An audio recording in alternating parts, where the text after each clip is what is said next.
Assalamualaikum dan salam sejahtera. Saya Nazri Kahar dari World Trade Center Kuala Lumpur. Ini agenda awani.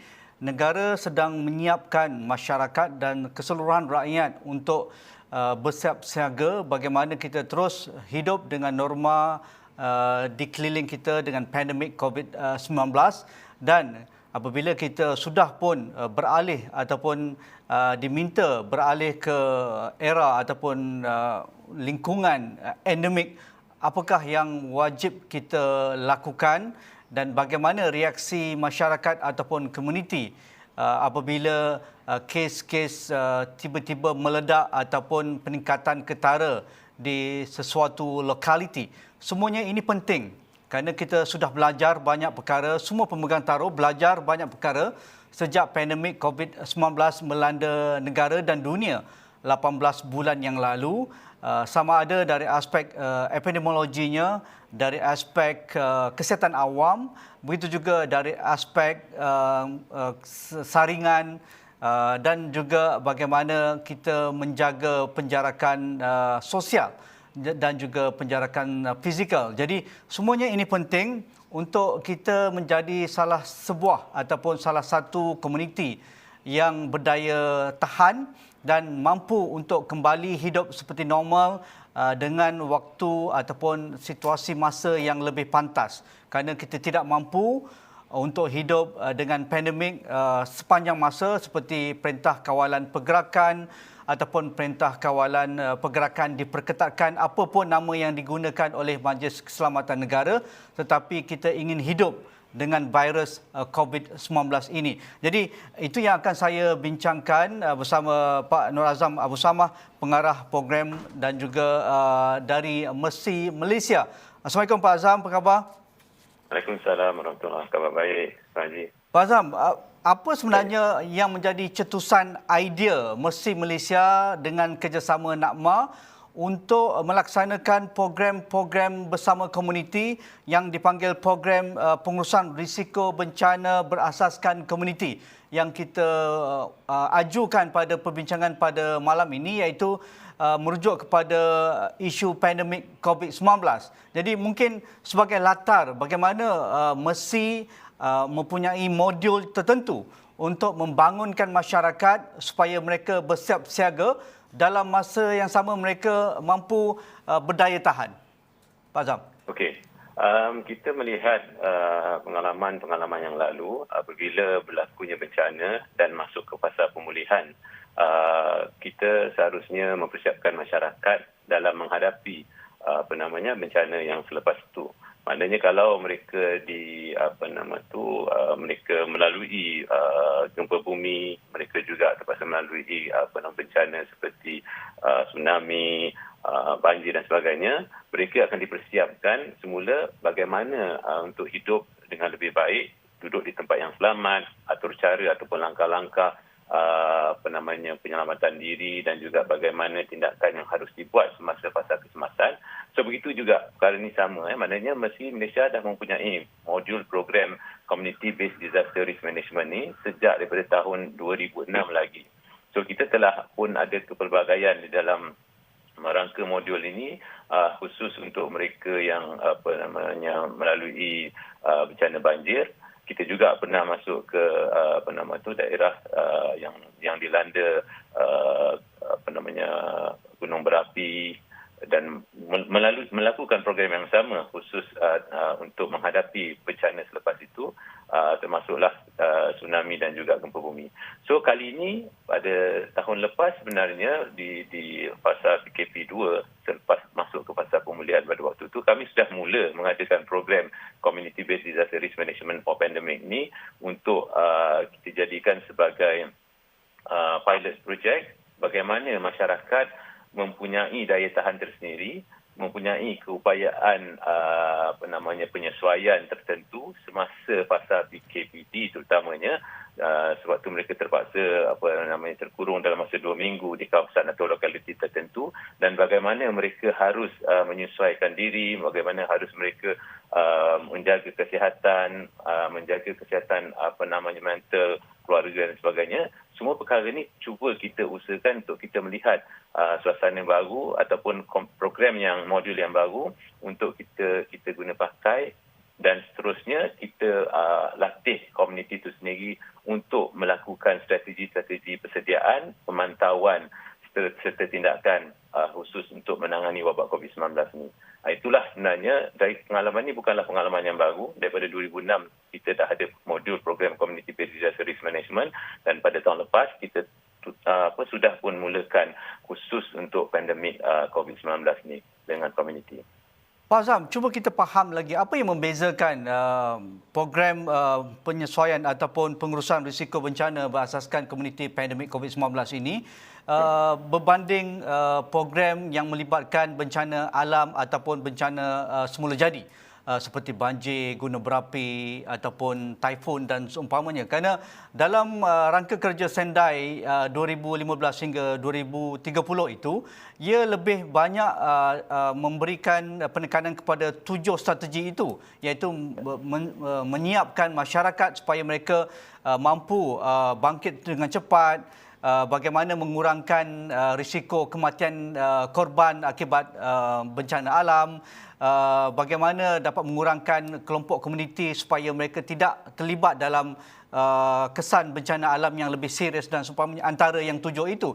Tetapi untuk COVID ini, untuk pandemik ini musuh yang kita tidak nampak. Bagaimana masyarakat perlu lebih berwaspada apabila berhadapan dengan COVID-19, dan ketika pandemik ini kita hanya mengetahui apabila kita membuat saringan ataupun ujian, ataupun apabila dilaporkan oleh pihak Kementerian Kesihatan Malaysia sebuah keluarga ataupun lokaliti itu ada kes yang positif. Tetapi bagaimana masyarakat akan lebih proaktif, lebih ke hadapan, mengetahui mereka sedang berhadapan dengan pandemik COVID-19 ataupun kebolehjangkitan virus COVID-19 ini? Baik. Jadi sebenarnya perbezaan yang paling ketara adalah pada kemusnahan. Kemusnahan sekiranya berlakunya bencana gempa bumi, tsunami, banjir dan sebagainya, akan berlaku kemusnahan infrastruktur, bangunan, alam dan sebagainya. Berbeza dengan COVID-19, tidak ada kemusnahan alam sekitar, baik bangunan dan perkara yang berkaitan dengan infrastruktur ini. Tetapi kita melihat hal ini sangat menekankan kepada kesihatan awam dan juga hal yang berkaitan dengan ekonomi dan juga keterhubungan masyarakat itu sendiri. So, 3 perkara ni sangat-sangat penting untuk kita pertingkatkan dari segi kefahaman, kesedaran masyarakat, memahami tindakan yang patut mereka buat, serta persediaan bagaimana dan apabila kita nak masuk kepada fasa pemulihan. Dan berbezanya satu lagi untuk pandemik ni dengan bencana-bencana alam yang lain, fasa pemulihan merupakan fasa persediaan juga. So, dia tidak sama dengan kalau kita tengok apabila berlakunya misalnya tsunami di Aceh, dia berlaku pada hujung bulan 12. So, fasa pemulihan akan bermula selepas 6 bulan dan dia akan terus beransur pulih. Tetapi kita masuk ke dalam bencana ataupun perkara berkaitan dengan pandemik ni, kita sekarang ni cuba masuk kepada fasa endemik. Bermakna kita sudah melihat bagaimana sekolah dah dibuka semula, pekerja harus meneruskan pekerjaan, yang meniaga harus terus berniaga, dan dalam masa yang sama kita harus memperketatkan SOP yang kita tak boleh leka, kita kena pastikan pematuhan dan juga pemantauan yang tidak kita cuma harapkan daripada pihak berkuasa saja, tapi komuniti ni kita sendiri boleh melakukan persediaan serta perbincangan di kalangan komuniti di dalam di kampung kita, di tempat kita ni, untuk melihat bagaimana penyediaan SOP yang lebih ketat khusus untuk masuk kepada fasa endemik ini. Ini sebenarnya perkara yang sangat-sangat pentinglah, sebab kita tidak boleh mengambil mudah perkara tentang yang selalu kita buat selama ni, penjagaan diri, penjagaan keluarga dan masyarakat itu sendiri. Dan masyarakat adalah mereka yang sewajarnya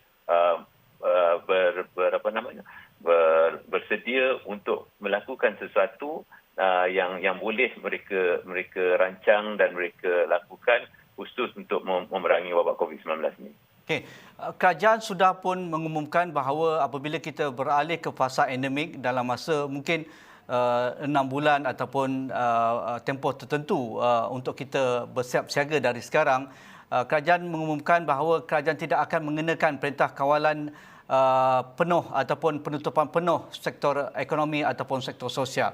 Kalau ada pun kes yang dilaporkan, lokaliti yang terlibat sahaja ditutup dan aktiviti lain akan dijalankan seperti biasa. Jadi, bagaimana Mercy Malaysia dan kerjasama NADMA, Majlis Keselamatan Negara, akan menganjurkan program sebegini kepada masyarakat dan apakah yang akan dijelaskan kepada masyarakat jika mereka terlibat dalam lokaliti yang bakal ditutup itu dan mereka akan hidup seperti biasa dan ada ruang-ruang untuk mereka melakukan kegiatan sosial ataupun kegiatan ekonomi, Pak Azam. Baik. Okey, so tujuan program Community Based Disaster Risk Management for Pandemic ini dilakukan dengan masyarakat adalah untuk memperkenalkan konsep pemerkasaan masyarakat dalam menangani wabak COVID-19 ni. So seterusnya memupuk kesedaran mereka tentang risiko, tentang apa yang dikatakan peraturan, langkah-langkah dan SOP yang telah ditetapkan. Kenapa perkara itu penting. Dan seterusnya meningkatkan tahap keterhubungan masyarakat serta perpaduan antara kaum. Ini antara perkara yang besar juga. Sebab kita kadang-kadang melihat pada SOP dan juga pendekanan kepada perkara yang penting. Tapi hal keterhubungan, kalau dilihat ataupun dikaji, banyak teori-teori berkaitan dengan daya tahan komuniti ini, mereka membincangkan hal keterhubungan.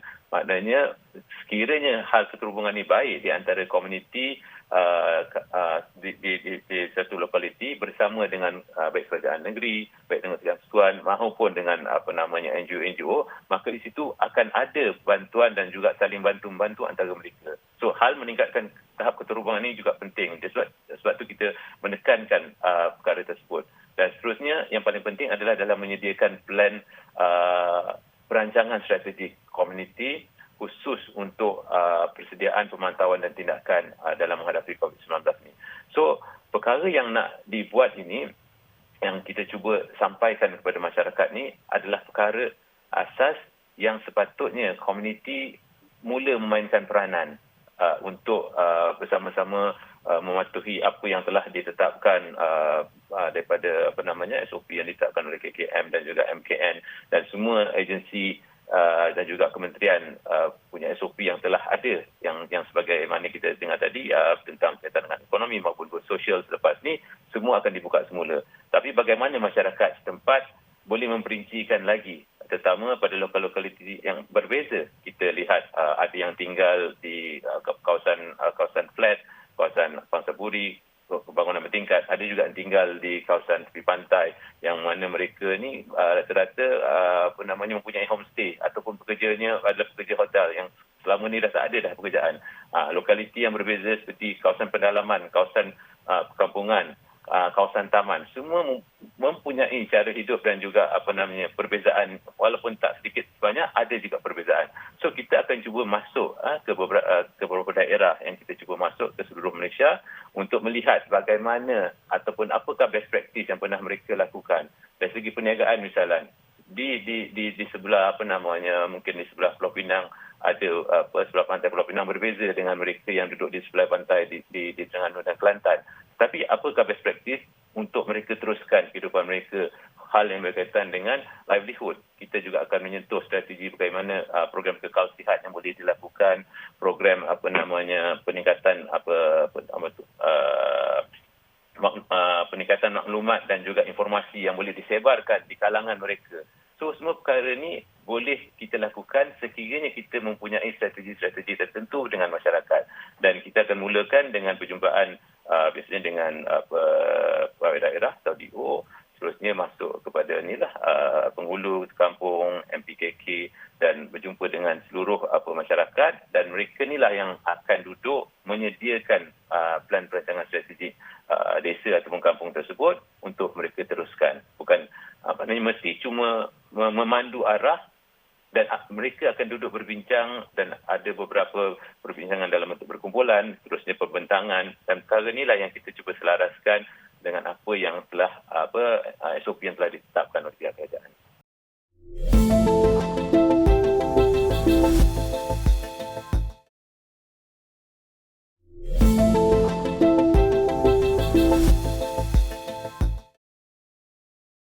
Pengurangan risiko bencana COVID-19 ataupun pandemik juga bergantung kepada pengalaman kita yang lalu. 18 bulan kita melalui situasi yang getir mengharungi peningkatan ketara ataupun peningkatan mendadak kes positif COVID-19.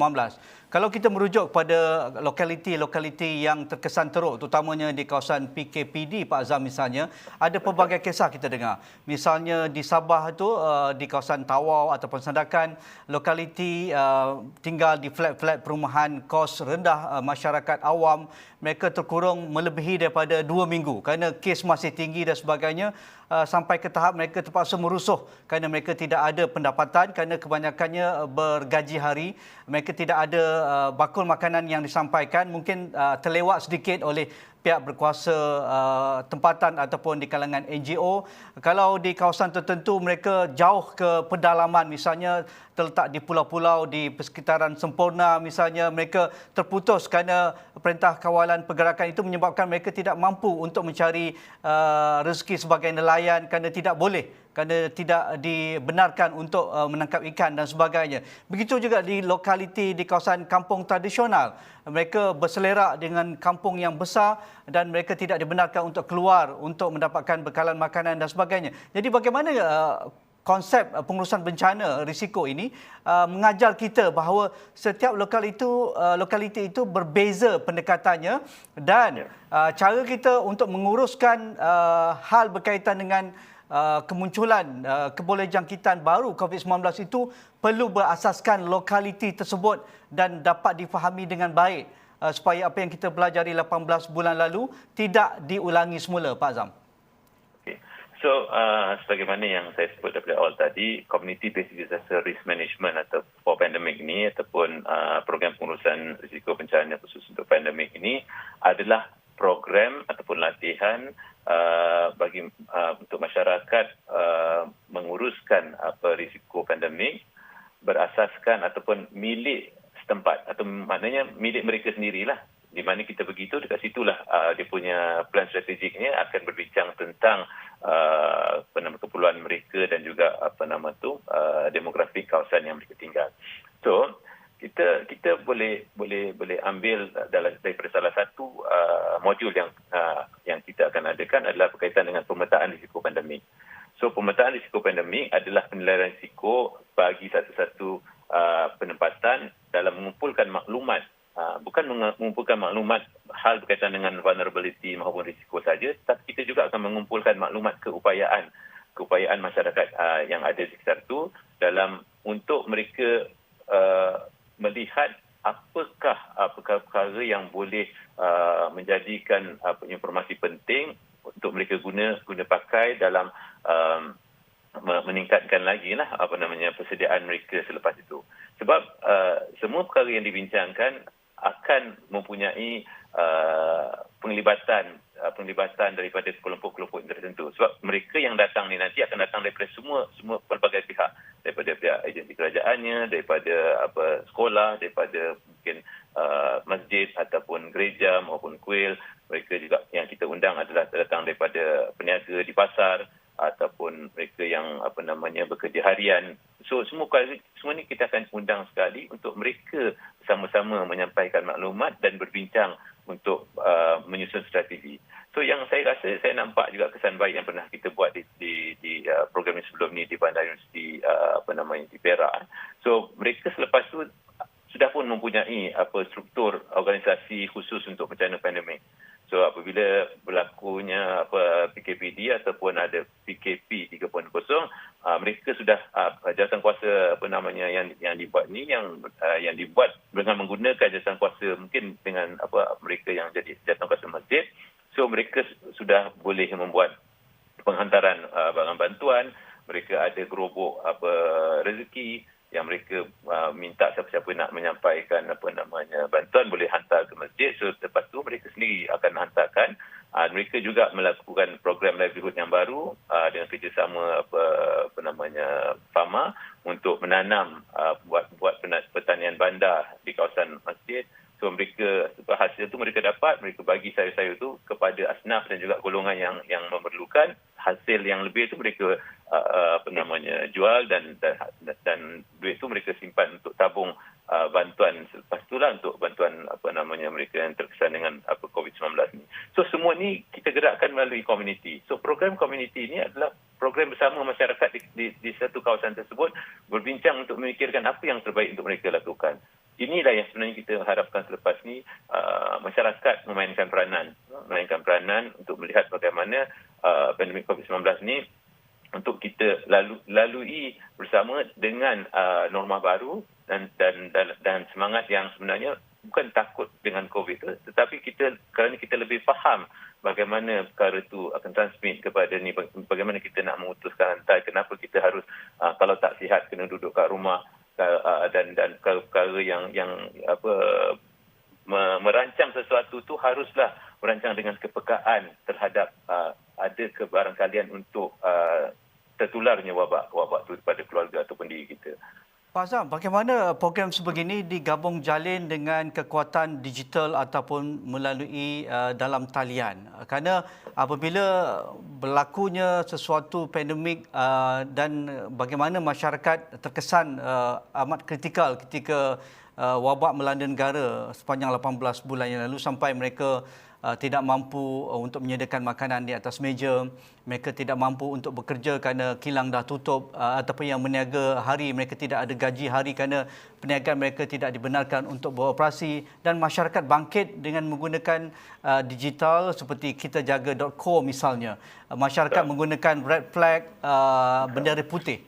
Jadi adakah kita juga wajar membuka ruang-ruang sebegini supaya apabila masyarakat diberi permekasaan ataupun empowered community, mereka sendiri boleh bergerak lebih pantas dan mereka tahu masyarakat memerlukan apa lebih spesifik. Yang ini memerlukan tuala wanita. Keluarga ini memerlukan beras kerana mereka tidak ada makanan asas di rumah. Yang ini tidak mampu untuk membayar bulanan kereta kerana tak ada cash lagi, kerana tidak ada kerja. Jadi adakah itu juga wajar dimasukkan? Bagaimana kita mendaya tahankan masyarakat dalam hal ini? Okey, kita lihat khusus untuk komuniti-komuniti yang kita cakap tadi berbeza dengan lokaliti yang tertentu. Mungkin saya duduk di sekitar Ruang Semaju. Saya memang aware lah dengan apps yang sebegitu dan saya rasa sangat bagus, dan kita pun saya rasa anak-anak saya sendiri pun boleh dah menghantarkan bantuan tu melalui kotak makanan, melalui Grab dan sebagainya. Itu sangat penting. Tetapi di kampung-kampung yang sempat kami berbincang dengan EDO Greek, mereka cuba menggunakan powernya berkuasa grup WhatsApp itu sendiri. Maknanya penghulu mengetahui semua keluarga yang duduk di sekitar kawasan mereka melalui grup-grup WhatsApp ni tadi dan menyampaikan maklumat-maklumat penting khusus untuk memberitahu apakah perkara yang sedang berlaku dan bagaimanakah tindakan-tindakan yang patut mereka lakukan. So dia akan ada perbezaan lah bila kita nak melihat pada teknologi ini. Mereka duduk di bandar dan di luar bandar ni ada perbezaan. Dan kita sangat menggalakkan lah, terutama dalam hal yang sebegini pun kita cuba juga menyampaikan, maknanya program training of trainers Messi Malaysia nanti dengan daerah pun kita akan cuba yang menyampaikan melalui teknologi, ada yang melalui kita secara maya sahaja, ada yang kita turun langsung ke lapangan, tapi kita berusaha untuk masukkan ke setiap daerah ilmu ataupun modul program ni supaya mereka sendiri boleh menyampaikan kepada komuniti dan mereka dapat menghasilkan peran strategik komuniti sendiri dalam memerangi COVID-19. Pak Azam, dari aspek yang mungkin tidak kurang penting dan mungkin paling penting ketika pandemik ini iaitu aspek psikososial. Ini juga diangkat oleh Messi sebagai satu red flag ataupun amaran awal kepada masyarakat bahawa tekanan mental, tekanan emosi amat penting untuk dijaga dan juga dikongsikan jika ada sebarang perlakuan ataupun gejala di kalangan ahli masyarakat, apatah lagi nukleus yang paling asas iaitu ahli keluarga. Pak Azam. So, dalam program yang kita akan jalankan ni ada dua tema yang akan menyentuh tentang kesihatan mental, iaitu tema yang kedua iaitu kesihatan awam dan kesihatan mental. Di situ kita akan menerangkan bagaimana untuk penjagaan diri, hentikan stigma dan sokongan sosial Dan seterusnya di tema yang kelima kita akan ada satu perbincangan khusus di kalangan komuniti bagaimana sokongan sosial ni boleh diadakan di peringkat mereka. Kerana di beberapa tempat yang kami dah hadir untuk turun ke lapangan, mereka sudah mempunyai sistem yang mereka gunakan selain daripada apa yang boleh digunakan contohnya untuk call Mercy Malaysia ataupun call talian sokongan daripada KKM. So mereka sudah mempunyai macam kaunselor yang boleh datang ke masjid untuk sekian-sekian masa berjumpa dengan kaunselor ataupun pakar psikiatrik atau pakar psikologi untuk mereka tetapkan masa di satu-satu komuniti yang pernah kami jumpa. So di situ mereka akan berusaha untuk melihat apakah bentuk-bentuk tindakan yang mereka boleh bantu. So perkara ni kami tidak memandang rendah sebab tu ada dua topik yang besar di dalam tema modul yang kami akan hadirkan nanti untuk masuk ke kampung-kampung dengan masyarakat. Terima kasih. Saya rasa kita akan terus memantau dan berinteraksi lebih kerap dengan pihak Mercy Malaysia kerana program kesiapsiagaan masyarakat berasaskan komuniti dalam hal menangani pandemik COVID-19 ini amat penting. Walaupun kita sudah melihat angka kita beransur menurun, tetapi tidak semestinya apabila kita sudah ada pelindungan vaksinasi penuh di kalangan majoriti rakyat, kita tidak mungkin akan dijangkiti lagi oleh COVID-19 kerana varian-varian baru mungkin ia berbeza dan mungkin akan terus menjangkiti masyarakat, tetapi kita perlu hidup dengan virus ini dalam situasi endemik, tetapi kita perlu ada SOP dan cara untuk kita menangani ahli keluarga, masyarakat dan negara secara keseluruhannya. Terima kasih Pak Nur Azam Abu Samah dari Mercy Malaysia. Itu saja agenda awani pada malam ini. Assalamualaikum. Kita jumpa lagi.